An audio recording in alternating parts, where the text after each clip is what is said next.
ప్రజాప్రతినిధులు ప్రజలకు జవాబుదారీగా ఉండాలన్నారు స్పీకర్ గడ్డం ప్రసాద్ కుమార్. ప్రజా సమస్యలు పరిష్కారానికి చట్టసభలో ఉపయోగపడాలన్నారు.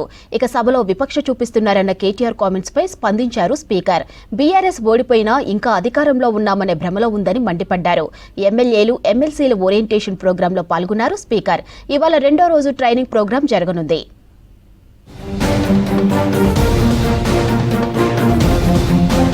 ప్రజాస్వామ్యంలో చట్టసభలది కీలక పాత్ర అన్నారు అసెంబ్లీ స్పీకర్ గడ్డం ప్రసాద్ కుమార్. ప్రజల ఆకాంక్షలకు తగ్గట్టు చట్టాలను తయారు చేయాల్సిన బాధ్యత ఎమ్మెల్యేలపై ఉందన్నారు. చట్టాల తయారీతో పాటు వాటి అమలు తీరు, ప్రజలకు అవి ఎంతవరకు ఉపయోగపడుతున్నాయనే దానిపై చర్చించాల్సిన అవసరం ఉందన్నారు. ఎమ్మెల్యేలు ఎమ్మెల్సీలు ప్రజలకు జవాబుదారీగా ఉండాలన్నారు.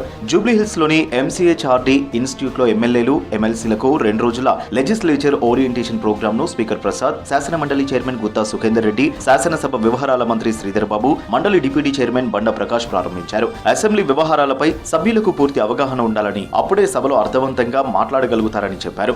గతంలో మాదిరిగా 1-2 రోజులు కాకుండా ఎక్కువ రోజులు సమావేశాలు నిర్వహిస్తామని స్పష్టం చేశారు. ఉత్తమ పార్లమెంటేరియన్ అవార్డు లాగా ఉత్తమ లెజిస్లేటర్ అవార్డు ఇచ్చే అవకాశాన్ని కూడా పరిశీలిస్తామని స్పీకర్ చెప్పారు.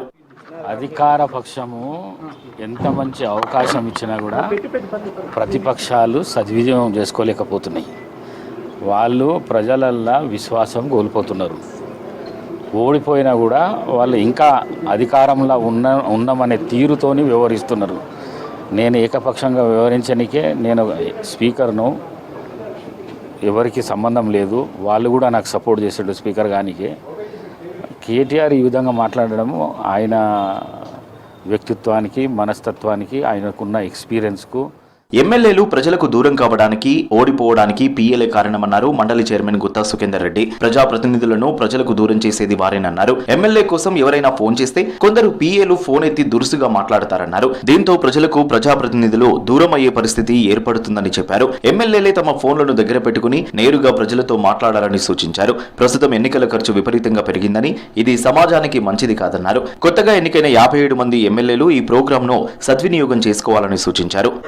చూస్తూ ఉంటాం, మా ఎమ్మెల్యే ఏం మాట్లాడిండు, మా మంత్రి ఏం మాట్లాడిండు, మన జిల్లా ఏమవుతుంది, మన దగ్గర ఏమవుతుంది అనేటువంటి ఒక ఆలోచన విధానం మీద మరి ప్రజలు ఆకాంక్షలు టీవీలు, ఛానల్స్ చూస్తూ ఉంటారు.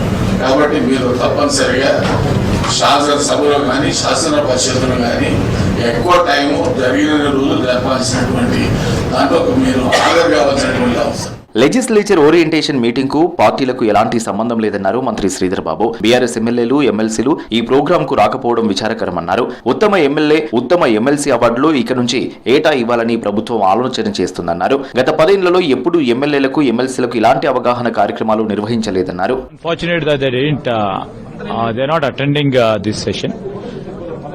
This is basically to motivate and encourage and sensitize honorable MLAs and MLAs or equal before honorable speaker and the chairman.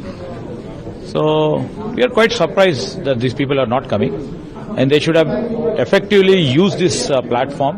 Assembly సమావేశాలు ఎన్ని ఎక్కువ రోజులు నడిపితే అంత మంచిదన్నారు మంత్రి ఉత్తమ్ కుమార్ రెడ్డి. 2014 నుంచి 5 రోజులే సమావేశాలు నడిపారన్నారు. కాంగ్రెస్ ప్రభుత్వ హయాంలో వీలైనన్ని ఎక్కువ రోజులు నడిపించేందుకు ప్రయత్నిస్తున్నామన్నారు. ముందు శాసనసభ ఎన్నికైనా ముందు 3-4 సార్లు శాసనసభ, పార్లమెంటు ఇటువంటి యాక్టివిటీస్ లో అన్ని పార్టీల వాళ్ళు, ప్రతిపక్షాలు, రూలింగ్ పార్టీ వాళ్ళు కలిసి చేసుకునేది. ఈ విధంగా అన్నిటికీ రాజకీయ రంగు పోయడం ఇది కరెక్ట్ కాదని చెప్పి నేను భావిస్తాను. కార్యక్రమంలో మంత్రులు Ponguleti Srinivasa Reddy, Tummala Nageswara Rao, Ponnam Prabhakar, MLC, PCC chief Mahesh Kumar Goud, BJP ఎమ్మెల్యేలు పాల్గొన్నారు. ఓరియంటేషన్ ప్రోగ్రామ్ ను బీఆర్ఎస్ బహిష్కరించింది.